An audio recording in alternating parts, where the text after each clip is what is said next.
Hey everyone, welcome to archaeology. इस video में हम लोग देखेंगे अबाउट सिटीजनशिप एक्ट ऑफ 1955। तो वीडियो स्टार्ट करने से पहले मैं आपको बता दूं, अगर आपका मीडियम हिंदी हो या इंग्लिश हो तो भी आपको लेक्चर समझने में कोई भी तकलीफ नहीं होगी। तो बिना टेंशन के इस वीडियो पर बने रहें। और एक और रिक्वेस्ट, अगर आपने पहले की वीडियोस नहीं देखे हैं तो एक बार आप वो देख लो, उसके बाद यहाँ से सारी बातें आपको क्लियर होती चलेंगी। फाइन, तो लेट्स स्टार्ट आवर लेक्चर। तो पहले तो क्या था, हमने इसके पहले वाले वीडियो में ये देखा था अबाउट सिटीजनशिप कि मतलब कि सिटीजनशिप इंडिया में दो जगह हैं जहाँ पे सिटीजनशिप के बारे में बातें की गई है। एक पहला क्या था हमारा, पहला था हमारा जो कि हमारे कॉन्स्टिट्यूशन में, ठीक है, जो कि पार्ट 2 में है, ठीक है। जो पार्ट 2 क्या चीज़ के बारे में बात करता है, सिटीजनशिप के बारे में बात करता है। एंड पार्ट 2 में आर्टिकल्स कहाँ से कहाँ तक है, आर्टिकल्स 5 to 11 है। फाइन, ये तो आपको पता है।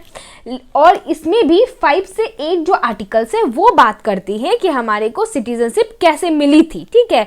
मीन्स 26 जनवरी 1950 में उस तारीख से हमारे इंडिया में कौन कौन से लोग होंगे जो कि इंडिया के सिटीजन्स होंगे, ठीक है।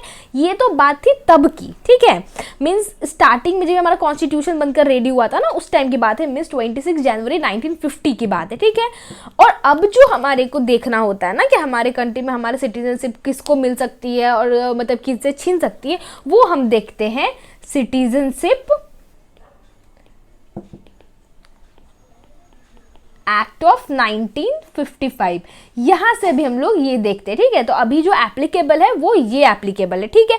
मीन्स ये क्या था, कमेंसमेंट ऑफ द कॉन्स्टिट्यूशन। जो पहला पार्ट ये जो है ना, ये था कमेंसमेंट ऑफ द कॉन्स्टिट्यूशन, मतलब जब भी कॉन्स्टिट्यूशन स्टार्ट हुआ था तब कौन कौन से सिटीजन थे वो था। और अभी जो हम लोग देख रहे हैं वो अभी ये देख रहे हैं। तो हमारे एग्जाम पॉइंट ऑफ व्यू से भी ना, इन दोनों में से सबसे ज़्यादा इंपॉर्टेंट कौन सा होने वाला है, ये इंपॉर्टेंट होने वाला है, ठीक है।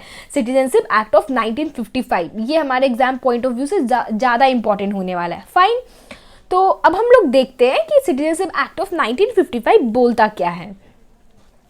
ये जो एक्ट है 1955 का, ये हमें दो बातें बताता है। पहला ये बताता है कि ways to acquire Indian citizenship, मतलब कि हम लोग इंडियन सिटीजनशिप कैसे अक्वायर कर सकते हैं, कैसे हासिल कर सकते हैं। और दूसरा बताता है ways to lose Indian citizenship, ठीक है, मतलब हम लोग कैसे इंडियन सिटीजनशिप को लूज कर देंगे। फाइन, तो पहले हम लोग देखते हैं सिटीजनशिप अक्वायर करने के टोटल कितने तरीके हैं, तो 5 तरीके हैं। और लूज करने के कितने तरीके हैं, तो 3 तरीके। तो आपको एग्जाम्स में क्वेश्चन ये पूछे जाएंगे कि according to citizenship act of 1955 हमें अगर सिटीजनशिप अक्वायर करना है तो उसके कितने तरीके होंगे, तो आंसर विल बी 5, मतलब 5 हमारे को वेज है अक्वायर करने के। और लूज करने के कितने होंगे, तो 3। ओके, नाउ अब हम लोग देखते हैं कि अक्वायर जो होता है, जैसे हम लोग कैसे हासिल कर सकते हैं, उसको हम लोग एक एक कर के देखेंगे डिटेल में।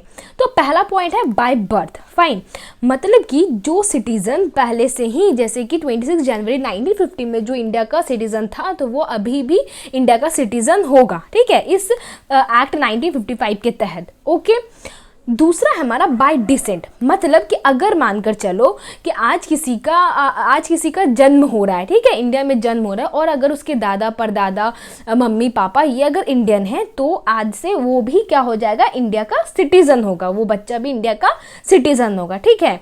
तो बाय बर्थ आपने समझ लिया और बाय डिसेंट आपने समझ लिया।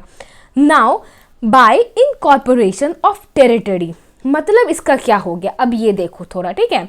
इसका मतलब ये होता है जैसे कि हमारा इंडिया है, ठीक, और हमारे इंडिया ने अगर किसी दूसरे कंट्री का कुछ भी लैंड अगर अपने अंडर कर लिया है, ठीक है, तो अगर हमारे कुछ भी पड़ोसी देश है उनका हमने लैंड अपने अंडर में कर लिया है, उसके तहत क्या हो जाएगा, वहाँ के जितने भी लोग होंगे ना, जितने एरिया में इंडिया ने अपना कब्जा किया हुआ है, तो वहाँ के सिटीज़न भी अब क्या हो जाएंगे, इंडिया के सिटीज़न कहलाएंगे। ऐसा नहीं कि जगह भी हमने ले ली और फिर वहाँ के जो आदमी हैं उनको भी हम नहीं देख रहे हैं, ठीक है। तो ऐसा नहीं करना है इसमें ये करना है कि अगर वो भी कोई बाहर का अगर कंट्री का, फॉरेन कंट्री का अगर हमारे इंडिया में कोई भी पार्ट आ रहा है, तो वहाँ के लोग भी अब हमारे होंगे। फाइन, तो ये हमारा थर्ड पॉइंट ये बोल रहा है, ठीक है। नाउ बाय रजिस्ट्रेशन, ठीक है, लोग अक्सर बाय रजिस्ट्रेशन और बाय नेचुरलाइजेशन में हमेशा कंफ्यूज करते हैं, ठीक है। तो अभी हम लोग आराम से देखो, कंफ्यूज होने वाली कोई भी बात नहीं है। तो एक एक करके हम लोग देखेंगे बाय रजिस्ट्रेशन और नेचुरलाइजेशन में अंतर क्या है। फाइन, तो अंतर बस इतना ही है कि रजिस्ट्रेशन में ये होता है कि जो लोग इंडिया के सिटीजन थे, ठीक है, उनको किसी और मतलब किसी तहत मतलब किसी कारण बस वो लोग फिर मानकर चलो अब क्या हो गया ना, यूएसए के सिटीजन हो गए, ठीक है। तो अब अगर उनको इंडिया का सिटीजनशिप चाहिए तो वो किसके तहत होगा, बाय रजिस्ट्रेशन के तहत होगा, ठीक है। मीन्स बाय रजिस्ट्रेशन वैसे लोग इंडिया को का सिटीजनशिप अक्वायर कर सकते हैं, those who were once Indian citizen, जो कभी भी इंडिया के सिटीजन पहले रह चुके हैं, ठीक है। तो अब उनको अगर चाहिए इंडिया का सिटीजनशिप तो बाय रजिस्ट्रेशन से होगा। नाउ अब हम लोग आते हैं हमारे लास्ट पॉइंट पे, जो कि है बाय नेचुरलाइजेशन। अब नेचुरलाइजेशन में क्या होगा, जैसे कि मान के चलो कोई भी फॉरेन का सिटीजन है, ठीक है ना, for foreigner who wishes to acquire Indian citizenship. अगर मानकर चलो कोई बाहर के देश के हैं, अगर यूएसए के हैं, यूके के, अगर उनको हमारा इंडिया का कल्चर पसंद आ गया या फिर कुछ भी पसंद आ गया, अब वो चाहते हैं क्या कि अब सारी ज़िंदगी अब चाहते हैं कि नहीं अब तो हमें इंडिया का सिटीज़न बनना है, ठीक है। तो वैसे लोग जो कि फॉरेनर है वो अगर इंडिया का सिटीज़न बनना चाहते हैं तो वो किसके तहत में आपको मिलेगा उनको सिटीजनशिप, तो बाय नेचुरलाइजेशन के तहत, ठीक है।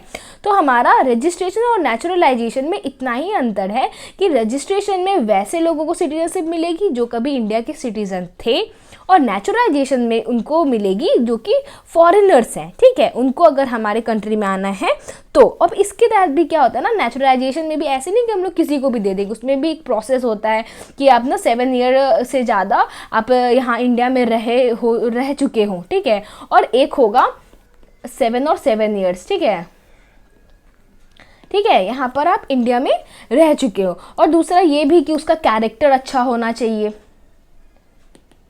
कैरेक्टर अच्छा होना चाहिए। अब किसी भी आतंकवादी को तो हम लोग नहीं ना यहाँ पे 7 साल है लिया तो फिर हाँ आ जाओ मेरे पास, हम लोग रेडी हैं आपको सिटीजनशिप देने के लिए, नहीं, ऐसा नहीं, उसका कैरेक्टर अच्छा होना चाहिए, ठीक है।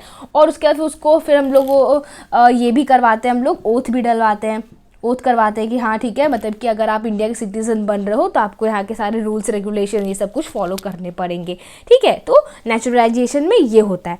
तो होप कि आप लोगों को यहाँ पर समझ में आई होगी कि जो 5 तरीके हैं, 5 वेज है जो अक्वायर करने का सिटीजनशिप, तो वो क्या कहता है। तो 5 वेज क्या है, by birth, bye decent, bye incorporation of territory, bye registration and bye naturalisation. Fine, तो ये 5 पॉइंट्स आपको क्लियर हो गई होंगी। नाउ अब हम लोग देखते हैं ways to lose Indian citizenship, मतलब हम लोग किस तरीके से इंडिया का सिटीजनशिप खो सकते हैं, ठीक है। तो इसमें क्या हो जाएगा, हमें इसमें पहला तरीका जो है वो है बाय रिनंसिएशन, ठीक है। बाय रिनंसिएशन में क्या होता है, मतलब कि कोई लोग है ना वो खुद से हमारे सिटीजनशिप को, इंडिया की सिटीजनशिप को छोड़ रहे हैं, ठीक है। जैसे कि अगर मानकर चलो इंडिया का सिटीज़न है, इंडिया के सिटीज़न में तो हमारा क्या है, सिंगल सिटीजनशिप है कि अगर आप बस आप इंडिया के ही सिटीज़न रह सकते हैं, आपको उसके साथ साथ आप दूसरे कंट्री के सिटीज़न नहीं बन सकते हैं, ठीक है। अगर आप दूसरे कंट्री के सिटीज़न हैं तो आपको इंडिया का सिटीजनशिप छोड़ना पड़ेगा, अगर आपको दूसरे कंट्री का सिटीजनशिप चाहिए तो, ठीक है। तो इसलिए यहाँ पे क्या है, बाय रिनंसिएशन मतलब क्या कि लोग खुद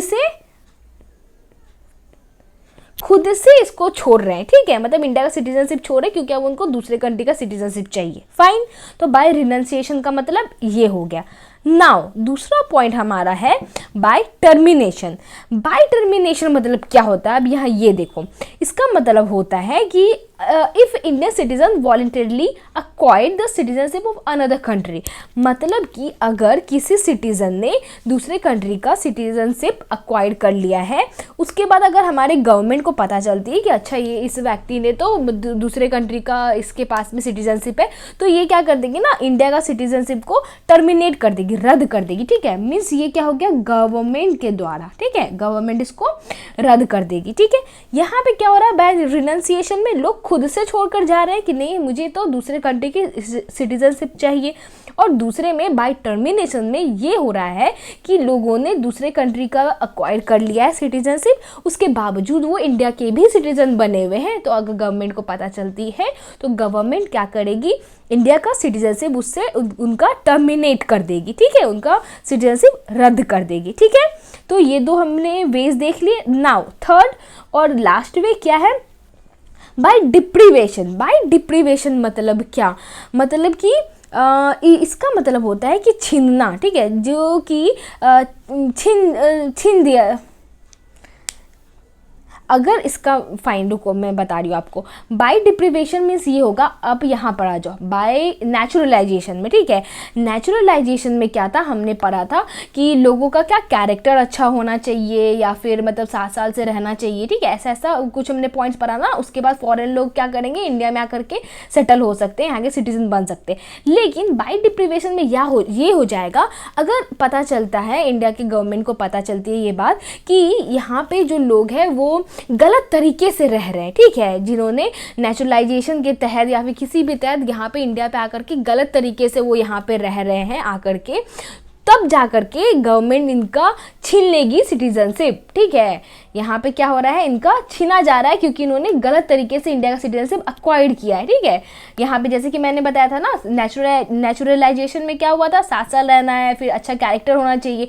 तो अब यहाँ पे पता चलती है ना कि अरे ये जो आदमी है इंडिया का सिटीजनशिप लिया हुआ है वो तो बहुत मतलब गलत आदमी है, सही आदमी नहीं है, मतलब कि इसने सारे रूल्स को फॉलो नहीं किए हुए हैं, मतलब इसका कैरेक्टर अच्छा नहीं है। जब भी ये इंडिया का सिटीजन बना था तो तब जाकर के हमारी गवर्नमेंट क्या करेगी ना, इसके सिटीजनशिप को छीन लेगी, ठीक है।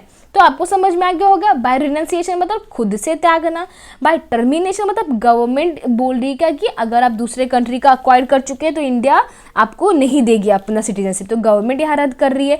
और बाय डिप्रीवेशन मतलब यहाँ से इनको छीन लिया जाता है, ठीक है, कि नहीं अब he is not a right guy, he is not a right person, तो इसका तो छीनना पड़ेगा अब, ठीक है। तो यहाँ से इसका छीना जाता है सिटीजनशिप, ओके। तो अब हम लोग यहाँ देख लेते हैं कि सिटीजनशिप एक्ट 1955 से हमारे क्वेश्चंस कैसे बनेंगे, ठीक है।